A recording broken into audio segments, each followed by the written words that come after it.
Hi everybody! Today we're here just outside of Chattanooga. We're gonna do the Tennessee Valley Railroad. You ready, Dawn? I'm ready. Let's do this. Let's do it.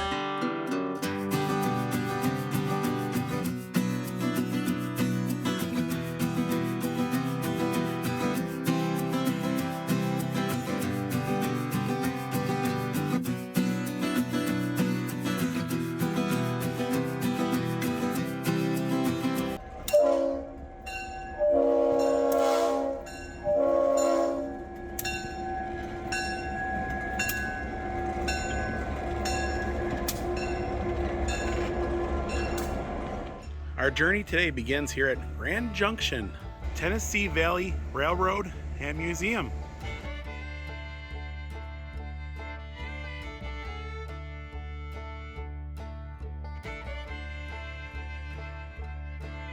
Well, here's my ticket.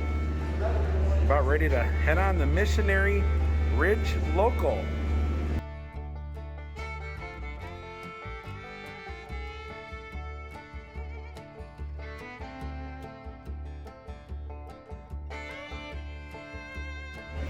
We are here in Chattanooga, and we're gonna ride, well, the Chattanooga Choo-Choo. Or, well, it's the choo-choo of the area anyways. And, well, of course, with trains being part of the TSA, you gotta wear masks. So this is different. After months of not wearing a mask, they force everyone to wear a mask. So, Dawn, what do you think? You're on an old train car here. What do you think? I gotta wear the hat again. She's got to wear the mask again. So yeah, we're super stoked. We're about 10 minutes away from pulling out of the station, and it's going to be a fun little trip. Now they run many different rides out here. They have diner cars. They have all kinds of different tours. And this one here is called the Missionary train ride, or the local train ride. And we're going to go over 4 bridges and through a Civil War tunnel. This whole trip will take us about 55 minutes, or roughly an hour. It'll take us east of Chattanooga with a 25-minute layover. I think somebody left their suitcase up there. It's Civil War. What is it? Civil Tunnel. War It's a tunnel that was built in the Civil War. It? Yeah, we'll be going through it today. So the train ride's like 15 minutes each direction, with a 25-minute layover technically in the middle.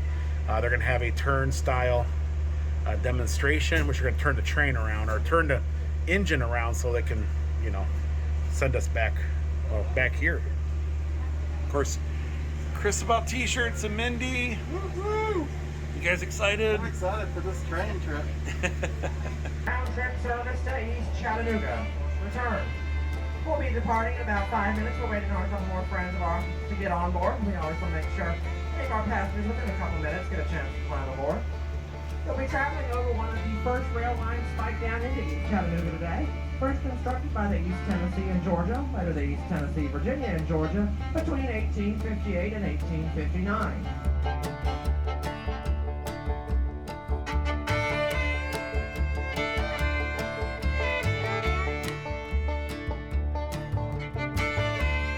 Have your tickets ready. Our conductor will be coming through to punch them momentarily. Our conductor will be getting those tickets for you. Well, not originally. Good. 25 years separates the cars. By the time, it shows how many few Jim Crow cars there were by that time. The cars 529 and 542 have been retired. You'll see there is a second set of concrete bridge piers attached to this bridge that carry that double track. There's also to the left a set of 1880 stone bridge piers from the TVG days. And on the right of the train is the steel truss bridge built in 1942 for the Tyner branch. That line was built on the National Chattanooga in St. Louis, the same railway our locomotive is from, to serve the Volunteer Army Ammunition Plant. It was opened in 1942 to make explosives and ammunition. We're now crossing our second bridge over the WNA, the Western and Atlantic. This is the first rail line constructed into the city of Chattanooga, completed in the year 1850 as the Georgia State Road. So it was built and owned by the state of Georgia, and is still owned by the state of Georgia today, while it's leased out to CSX Transportation and Freight Service. Maybe you've ever heard the story of the Andrews raid, or the Great Locomotive Chase during the American Civil War, when J.J. Andrews and his group of Union spies hijacked a Confederate train, led by a locomotive named the General, down in Georgia, had they not been captured in Ringgold, Georgia, when the general ran out of wood and water, they would have triumphantly steamed up that line into Chattanooga, having severed the crucial Confederate supply line. But they were all captured, and 8 of them, including Andrews, were hanged in Atlanta. Today they're buried at Chattanooga's National Military Cemetery beneath a bronze replica of the general. To ride our dinner train, it stops right next to that marker site, where the first recipients of the nation's Medal of Honor are buried, although Andrews himself was a civilian and thus not eligible. To ride the train, we're passing Allied Metals, one of our freight customers. We ship very heavy steel ingots to them in heavy boxcars. A couple of historic locomotives are out there as well, including the Southern Railway 2594, built by the Electro-Motor Division of General Motors in the 1960s as a General Purpose 30, GP30. Also, there are 2 red ones there. Take note of the large foghorn on the side of the 1829, originally number 710. The engine pulling up had a foghorn just like that. Those engines were built in 1951 for the U.S. Army by EMD as General Purpose Type 7. We purchased them for $250 a piece as war surplus. More than got rid of. It was not until 1977 that we were able to raise the money to build the bridge over Tunnel Boulevard that we'll be traveling across in a moment. And when we did, Southern Railway then donated the remaining 1 1/2 miles of track back to Grand Junction. We only have 3 miles of track. We mentioned we are a museum ride rather than a scenic railway, so it's not necessarily about seeing the scenery on the ride. It's about experiencing the 20th century railway. That's why we spend about 25 minutes on board the train and about 25 minutes not on board the train, watching us turn the locomotive around and see our maintenance facility.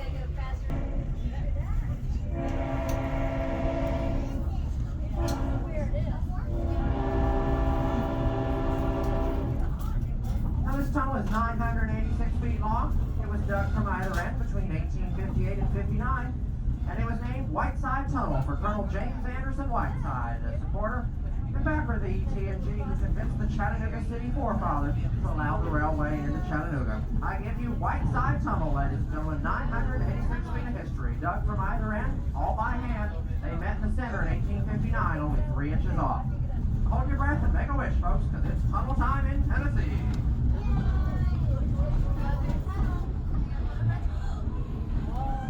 On the straightaway as we come out of the tunnel, there actually used to be a station here called Sherman Heights. Some of you may have actually seen a locomotive that used to run on this line. It's been up to Dollywood. It's not one of the engines that they run there. Those are from the White Pass of Yukon in Alaska. But out on display by the highway, engine forward, is a locomotive painted as Dollywood Express number 107. And the old 107 was built by Baldwin in 1887 for the East Tennessee, Virginia, and Georgia as number 419. It ran on that line.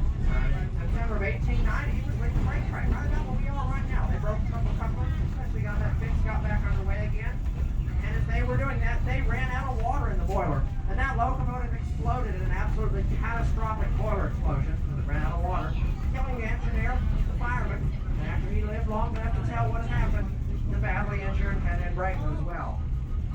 The locomotive was only 3 years old, coming Silver Dollar City, which then sold out in interest to Dolly Parton, and is today Dollywood. So if you ever see that little old Dollywood Express 107 out by the road, you'll know the story of what happened in September of 1890 when it killed its crew. Right in, as well as our 1920 Pullman first class car, the Clover Colony. As well, we have 2 trains that run down into Georgia, the 9-hour Somerville Steam Special behind the world-famous Southern 4501. We take all the coaches, the dining cars, usually the Pullman first class car, Clover Colony, as well as a lounge or Pullman office car for a phenomenal trip. And the 6-hour diesel-powered Chickamauga turn, often led by the Southern 2594 you saw back there, or the Southern 5000, including a stop in downtown Chickamauga and a stop at the battlefield and a chance to climb Wilder Tower. Be sure to check back with us for dates on those if you want to get a chance to experience some of our longer trips. We thank you for riding with us, and we'll be arriving momentarily. Thank you very much. We're going to see the turntable. Which, this way? Okay, yeah.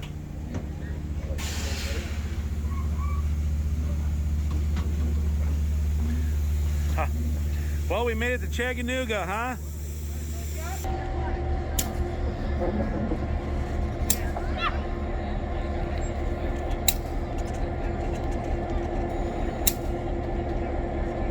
This is where we turn the locomotive around for the trip back to Grand Junction. Now, turntables are a strictly steam-era invention. Steam locomotives had the tender behind them with thousands of gallons of water, many tons of coal, so they did not reverse nearly as well as they went forward. So the turntables were built there. Now, the 710 was built in 1950. So when it was first built, there still would have been turntables in use. I mean, as you'll see, it still is intended to go this way. The front nose is considerably shorter than the rear nose, the long hood on there. So it still was intended to be turned. But with diesel locomotives, you can lash two of them up together. So one of them will face one way, the other one face the other way, and you can control both of them from the front engine. So there would be no need to turn the locomotive around. You can have one short hood on this end and then one short hood on the other end. Particularly ones that eventually got the chopped noses when they were lowered at the front. So this is not only the locomotive that killed the steam engine, it also killed the turntable off as well. So by the time the diesel electrics took over, turntables started dying off.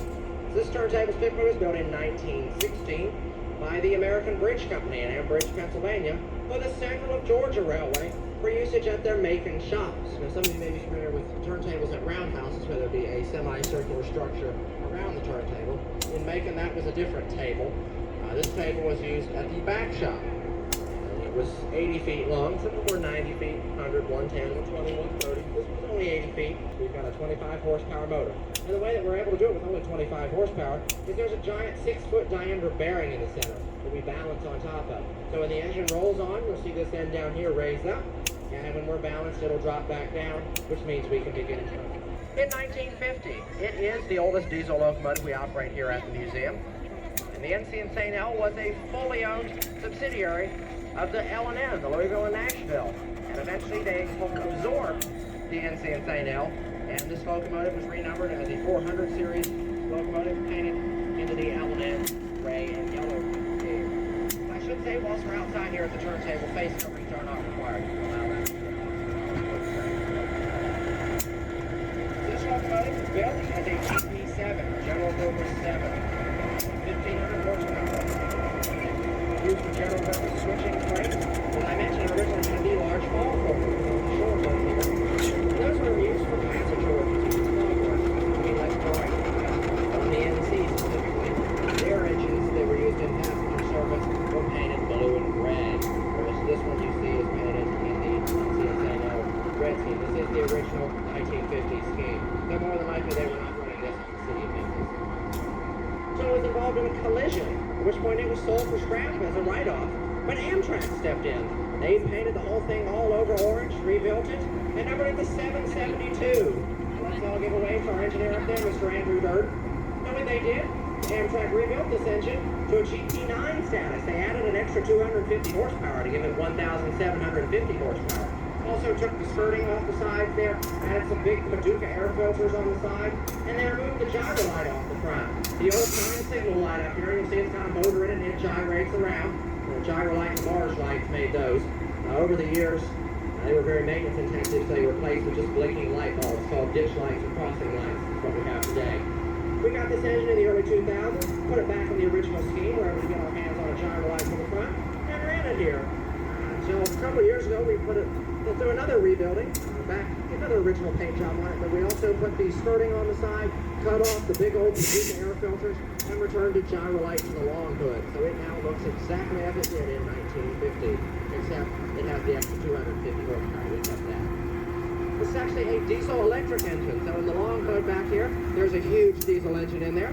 Most of them are either 12 or 16 cylinders, and they provide power to turn a generator. The generator makes electric, and there are electric traction motors that actually drive the axle, so it's a diesel-electric. Some of the early diesels were diesel-hydraulic, but most of them are diesel-electric. Same principle today, just they're much bigger, have computer systems, and they use AC, alternating current, rather than the old direct current. This is the engine they're doing, the steam engine. I mean, one person can run it.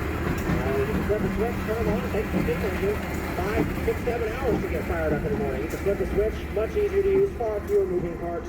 So this is the engine that doomed the steam engine. And we have got a no-hitter on this last trip of the day. So I'm going to step off, and then we'll let the engine come off the turntable.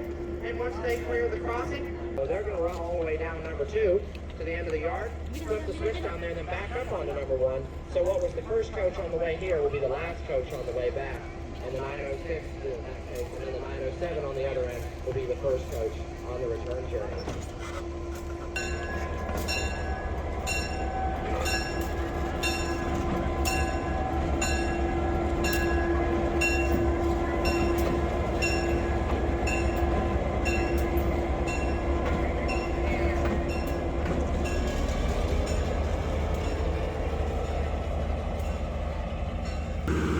So that's the train cars we rode in on. Look at this big old coal-eaten Baldwin here. 4501. Wow, she's a big one. She's definitely beautiful too. And well, there's one of the engines, or at least two of the engines. They're well bigger than your car and weigh probably 10 times it, if not more. But we're gonna head into the shop to see what they're fixing up. What do you think so far, Dawn? So far, so good. Yeah, pretty cool, huh? Oh wow, they got some really cool cars in here. Richmond, Fredericksburg, and Potomac. This building was built new for us in the 1980s. It's not a holdover from steam days or anything. It was built new in 1982. You may have noticed from the outside it is named Sewell Shop, after Mr. Robert M. Sewell Jr., our longtime president, one of our founding members. It was named him after his passing, so we put the name up there in about 2007. So we rebuilt the steam engine you see out there, number 630. If any of you here today have never seen $1 million, you can look outside and see $1 million. The fact that the 630 is able to operate, that's one of the ways that $1 million can manifest itself. So it was rebuilding this building over 10 years. If something breaks, we have to make it ourselves, and we are very fortunate that we do have the equipment here to make it. But back in the day, it would have just been ready off the shelf. So we would have to make it or borrow it off another engine. We borrow it off the 4501 out there. Well, that's an operable engine. If we want to run the 01, then we're missing that part on it. If we borrow it off an engine that we don't operate, then we're more than likely going to have to recondition it. The shop tour was really, really good. They have all the machinery in there to fix every part of a train. They said they're the only in the country that can do, well, every single part. And they actually make parts for other, like steam locomotives and stuff. And so, yes, it's really interesting. Also, they have a really cool car in there. It's all filled full of mahogany. I'd like to see that one day. You used to ride on the tracks here, but not anymore. Well, now what we're gonna do is we're gonna head on the train and head back to the museum. But if you are a train enthusiast, this is a must. I don't think there's any other place in the country, could be mistaken, that you can get this much knowledge about, you know, locomotives, trains, everything. They have quite the collection of trains. You can see underneath that hangar. They got a really cool, I don't know, it's like an old, the kind you see out west. They have a collection of steam engines too. Quite a few of them. I've counted at least 5 or 6 steam locomotives in this yard alone.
gift shop.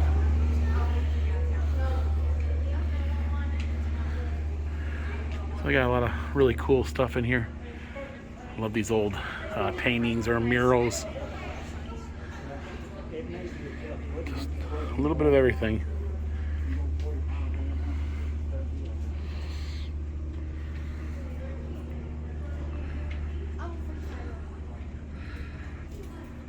So Dawn, what did you think about that little train ride to Chattanooga? It was fun. It was fun. I learned so much today about trains. Definitely an enthusiast wonderland here. Would you do this again, Dawn? Yeah. They have lots of little trips you can take. They even have a dinner car, which I like to come back and do. Some of the trips take you 30 some miles into the Great Smoky Mountains. Just so much here. With all the cars and everything, definitely I'd give yourself a half a day, if not longer. Always gotta blow the horn while I'm doing a closing. But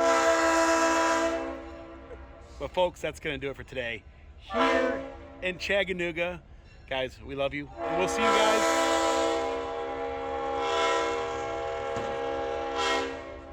in the next video. We love you. Bye, everyone. The vlog is over. Bye, everyone.